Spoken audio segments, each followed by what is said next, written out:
জোরে বলেন আছে না নাই? আমার ভাইরা, আমার আজকের মূল আলোচ্য বিষয় হলো বিচারের ময়দানে আমার আপনার আমাদের কি অবস্থা হবে। আমরা তো বিচারের মাঠটাকে নিয়ে কিয়ামতকে নিয়ে একেবারে বেখেয়াল হয়ে আছি। ও সোনার ভাইরা, আল্লাহ মানুষের জীবনটাকে 4 ভাগে বিভক্ত করেছেন। 1 নাম্বার হলো রূহের জগৎ, ওটা আমাদের থেকে চলে গিয়েছে। 2 নাম্বার আমরা যারা দুনিয়ায় আছি, এটা হলো দুনিয়ার জীবন, এটা চলছে। যারা মারা গেল আজকে, যারা ইতিপূর্বে মারা গিয়েছে, তারাও দ্বিতীয় জীবন থেকে পদার্পণ করে 3য় নাম্বার জীবনে আছে। তার নাম হলো আলমে বারজাখ, কবরের জীবন। 3য় নাম্বার জীবন শেষ হওয়ার পরে একটা চূড়ান্ত ফায়সালার দিন, তার নাম হলো ইয়াউমুল কিয়ামাহ। জোরে জোরে কোন কথা ঠিক কিনা? আমার ভাইরা, আল্লাহ বলছেন নবী আপনি জানিয়ে দেন বিচারের ময়দানে আমি প্রত্যেকটা আদম সন্তানকে হাজির করব একটা প্ল্যাটফর্মের ভিতরে, এমনটা সমতল জায়গা যেখানে কোনো পাহাড় পর্বত থাকবে না, উঁচু নিচু থাকবে না। আমার ভাইয়ারা, আল্লাহ কোরআনে সূরা দিয়েছেন, যে সূরাটার নাম সূরা বনী ইসরাঈল। এই সূরা বনী ইসরাঈলের 1 নয় 2 নয় 97 নাম্বার আয়াতে আল্লাহ বলছেন নবী আপনি জানাইয়া দেন বিসমিল্লাহির রহমানির রহিম ওয়া নাহশুরুহুম ইয়াওমাল কিয়ামাতি আলা ওয়ুজুহিহিম। আল্লাহ বলছেন ও নবী আমি বিচারের ময়দানে প্রতিটা আদম সন্তানকে তাদের কবর থেকে উঠাবো। আমি মানুষকে উল্টা মুখী করে, বধির করে, ছোটা বানায়া, বোবা বানায়া আমি আল্লাহ তাদেরকে বিচারের ময়দানে একত্রিত করে আমি আল্লাহ তাদেরকে জাহান্নামে দিব। জোরে জোরে নাউযুবিল্লাহ।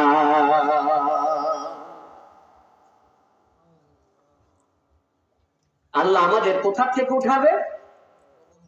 কবর থেকে। কে বলেছেন?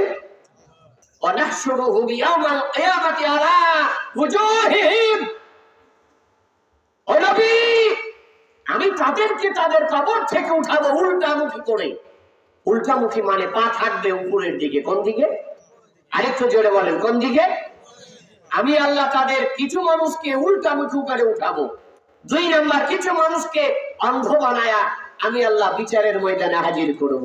3 নাম্বার, আরেক শ্রেণীর মানুষকে আমি আল্লাহ বিচারের ময়দানে উপস্থিত করব, যারা কথা বলতে পারবে না, যাদের জবান আমি আল্লাহ কেড়ে নিব। 4 নাম্বার, আরেক শ্রেণীর মানুষকে আমি আল্লাহ বিচারের ময়দানে উঠাবো, যাদেরকে আমি বধির বানায়া দেব, ঠসা বানায়া দেব, কানে শুনবে না। জোরে জোরে নাউযুবিল্লাহ। আমার ভাইয়েরা, এই যে 4 শ্রেণীর মানুষের কথা যে আল্লাহ সূরা বনী ইসরাঈলের 97 নম্বর আয়াতে বললেন, এরা ভালো মানুষ না খারাপ মানুষ? আরেকটু জোরে বলেন, একটু সবাই মিলে বলেন। এই মানুষগুলির দলভুক্ত আমি আপনি আমরা হতে পারি কি পারি না? বিস্তারিত কিন্তু আপনি বুঝতে পারেন নাই আল্লাহ কি বুঝাতে চাচ্ছেন। আমি ব্যাখ্যা করে বোঝাবো ইনশাআল্লাহ। কেন? কারণ আপনার কবর যেখানে, সেখান থেকে আপনার উঠা লাগবে। এই কবর থেকে আপনার বাড়ি যদি এই কর গ্রামে হয়, আপনার দাফন যদি কর গ্রামে হয়, আপনি কি সৌদি আরবে যায় কিয়ামতের মাঠে উঠবেন নাকি? এটা যেন মনে করিয়েন না। আপনার কবর যদি কর গ্রামে হয়, ইসরাফিল আলাইহিস সালাম যখন আপনার সিংহায় 3য় নাম্বার শেষ ফুৎকার দিবে, প্রতিটা আদম সন্তান তার কবর থেকে ওই যে জ্যৈষ্ঠ আষাঢ় মাসে যখন নতুন বৃষ্টির পানিতে মাটি নরম হয়ে যায়, দেখবেন 1 শ্রেণীর কেইসে বের হয়, যা 11 মাসে দেখা যায় না। কথা কন না কেন ভাই? আর 8 শ্রেণীর প্রাণী দেখবেন পাহাড়ি এলাকায় এইগুলি বেশি দেখা যায়, নদ নদীতে খাল বিলে জড়ো হয়ে থাকে। 1 শ্রেণীর হলুদ কালারের ব্যাঙ জোড়া জোড়া। এই কথা কন না কেন ভাই? সারা বছর দেখা যায় না। বৈশাখ জ্যৈষ্ঠ আষাঢ় মাসে যখন এই বৃষ্টি শুরু হয়, এই ব্যাঙগুলি কোথা থেকে মাটি ফেটে বের করেন কে? আরেকটু জোরে বলেন, কে? আল্লাহ বলছেন নবী ইসরাফিল আলাইহিস সালাম যখন সিংহায় ফু দিবে, তখন প্রত্যেকটি আদম সন্তান তার নিজ কবর থেকে ওই ব্যাঙের মতো উঠে দাঁড়িয়ে যাবে। তার কর্ম অনুযায়ী, দুনিয়ায় তার আচরণের অনুযায়ী, দুনিয়াতে সে যেইভাবে চলেছে এই চলার গতি অনুযায়ী আমি আল্লাহ তার কবর থেকে বিচারের ময়দানে হাজির করব। তার 1 নাম্বার 1 শ্রেণীর মানুষকে আমি আল্লাহ কি করব? ওয়ানাহশুরুহুম ইয়াওমাল কিয়ামাতি আলা ওয়ুজুহিহিম।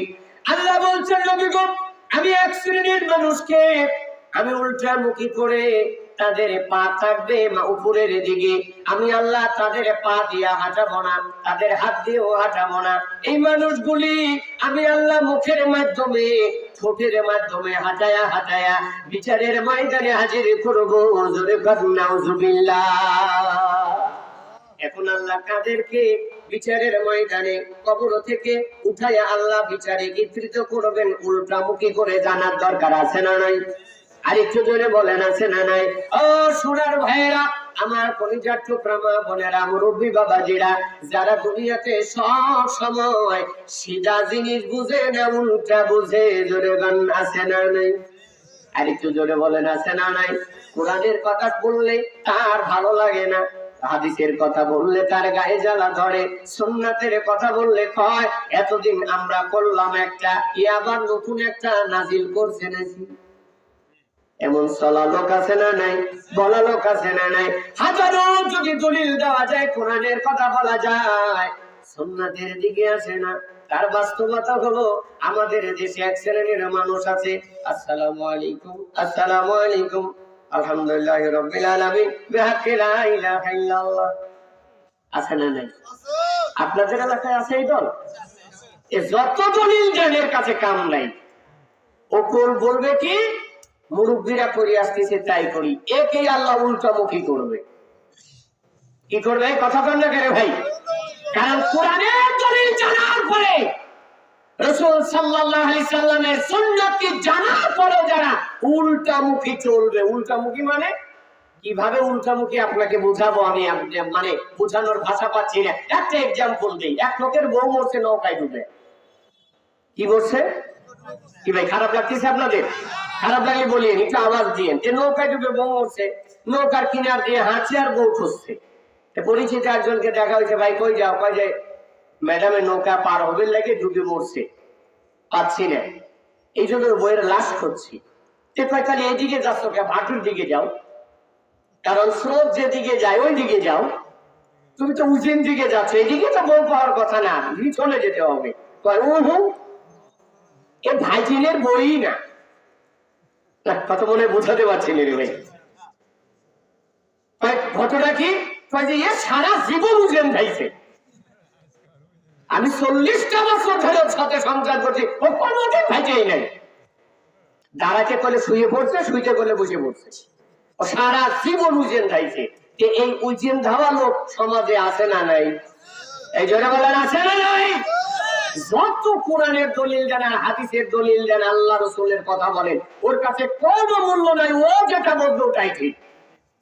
কথাটা ঠিক নেবে ঠিক, ওটা ঠিক রাখার চেষ্টা করবে। আল্লাহ বলছেন, নবী আমি এই জালেমকে, এই গোমরাকে আমি আল্লাহ কবর থেকে উল্টামুখী করব। উল্টা চলেছে, উল্টা এবার বিচারের ময়দানে হাজির হও।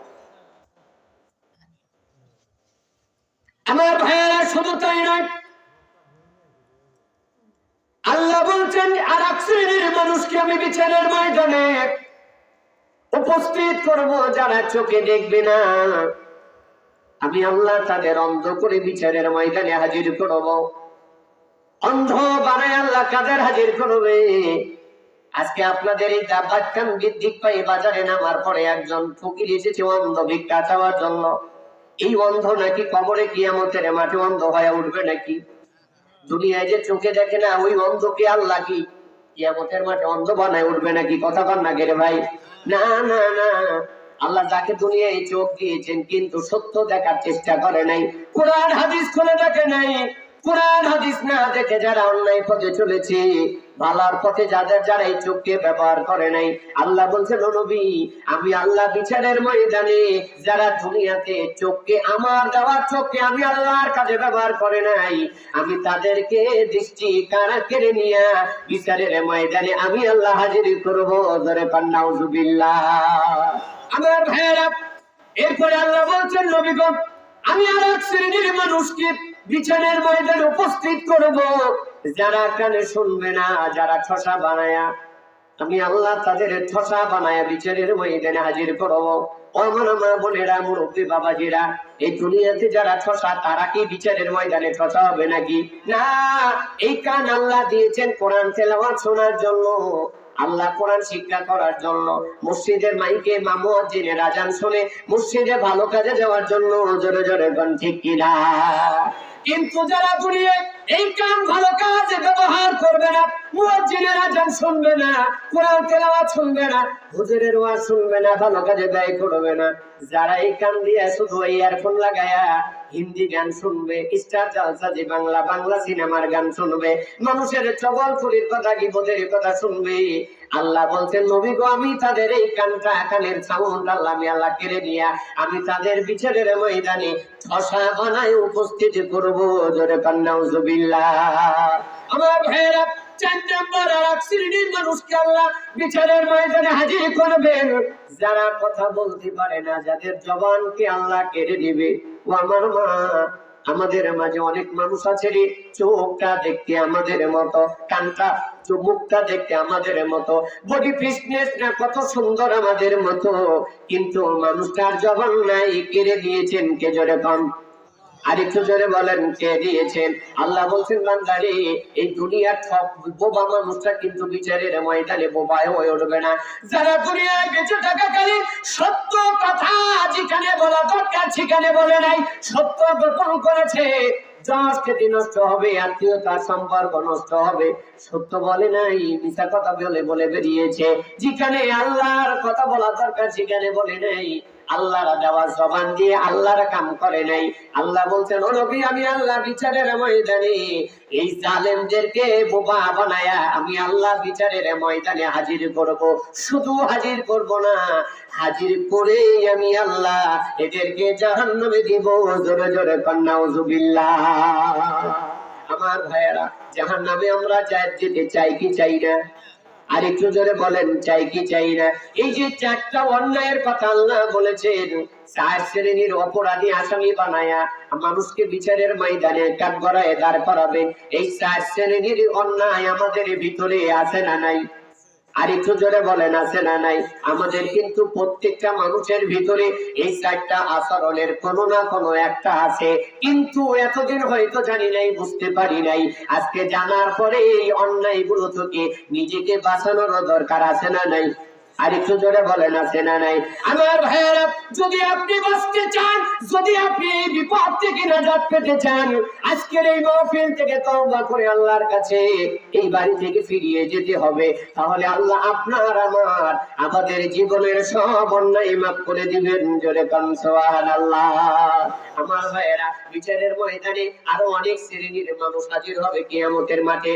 আল্লাহ নবী বলছেন আর এক শ্রেণীর মানুষ বিচারের ময়দানে আসবে, যাদের বডি হবে মানুষের মতো, আর যাদের চেহারাটা হবে গাধার মতো, যাদের চেহারা মুখটা হবে গাধা। ছিলেন নাকি আপনারা? ঘোড়ার মতো দেখতে এই গাধা, যাদের চেহারাটা হবে ছোট গাধার মতো, হাত পা বডি ফিটনেস হবে মানুষের মতো। আল্লাহ নবী বললেন, আমার সাহাবীরা বলেন ইয়া রাসূলুল্লাহ, এই মানুষগুলি কি এমন অন্যায় দুনিয়ায় করেছে, কি এমন কঠিন পাপ করেছে, যার কারণে এত কঠিন শাস্তি দিয়া তাদের চেহারাটা পশুর চেহারায় করা হবে? আল্লাহর নবী তখন বললেন, আমার সাহাবীরা, এরা দুনিয়ায় দেখতে তেমন কোনো বড় অন্যায় করে নাই, কিন্তু আচরণের দিক থেকে অনেক বড় পাপ করেছে। এরা হলো দুনিয়াতে জামাতে নামাজ পড়তে গিয়া ইমামের আগে করেছে সিজদা, ইমামের আগে দাঁড়ায়া গেছে, মানে ইমাম সিজদা নাই দিতে তারা সিজদায় যায়, ইমাম সিজদা না দাঁড়াতে দাঁড়িয়ে যায়, ইমাম রুকুতে নাই যেতে রুকুতে চলে যায়, ইমাম রুকু থেকে উঠতে রুকুতে চলে যায়, ইমামের সালাম ফিরতে যদি একটু দেরি হয়, পিছন থেকে গলা কাপড় দিয়া সাইলেন্ট বাজায়। এ কথা বলা আছে না নাই? ইমাম একটু বৈঠকে আছে, বৈঠকটা দীর্ঘ করেছে, কারণ মালিকের সাথে মুনাজারা করছে, আল্লাহর সাথে কথা বলছে, আর এদিকে পিছনে এ তো আর জানে না, বাপ দাদার কাছে শিখছে দরুদ ইব্রাহিম আর দরুদ মাসুরাটা, আল্লাহুম্মা ইন্নী যালামতু নাফসি, অর্থ তো বুঝে না, এই কারণে তাড়াহুড়া কইরা ও সাইলেন্সার বাজায়, হুজুর আমার তো শেষ, আপনি কি করেন? এ কথা কন না করে ভাই, মিথ্যা কথা বললাম? এমন আচরণ যদি কারণ হয়, আল্লাহর নবী বলছে ইমামের আগে কেউ কিছু করুক আর পরে করুক, ইমাম কত দামি আপনি তো জানেন না। আপনারা তো মনে করেন 5,000, 7,000, 8,000। জামালপুর সরিষা বাড়িতে ইমাম একদম সস্তা, কথা বল না কেন ভাই? হ্যাঁ, আমি এমনও জানি 5,000 টাকারও ইমাম আছে এই জামালপুর সরিষা বাড়িতে। এই ইমাম 5,000 টাকায় কিভাবে সংসার চালায় কোনোদিন ভাবছেন আপনি? আপনি তো ফট করে বলবেন হুজুর ছোট সমাজ। আমার ভাই, আপনার প্রতি মাসে 15,000 টাকা কামাই, আর একটা ইমামকে দিতে দেন 5,000, 7,000 টাকা, তার সংসার কিভাবে চলে না? তারপরেও চলো, সে মেনে নিয়েছে, সে করছে, আল্লাহ চালাচ্ছে তাকে। ওই 5,000 টাকাই তার বরকত দিয়েছে, কথা কন না কেরে ভাই? ওই 5,000 এই বরকত আছে, গরুর একটা বছরে বরকত আছে, শুকুরের 12টা বাচ্চায় কোনো বরকত নেই। যেরকম কথা ঠিক নেবে ঠিক।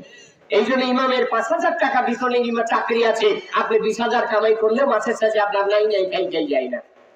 আর ইমামের 5,000 টাকাই আলহামদুলিল্লাহ অনেক সুন্দর আল্লাহ চালায়। কম বেতন দেন কিনা সমস্যা নাই, কিছু মনে করি না, কিন্তু এই ইমামকে তুচ্ছ তাচ্ছিল্য করেন কেন? এই ইমাম কত দামি আপনি জানেন?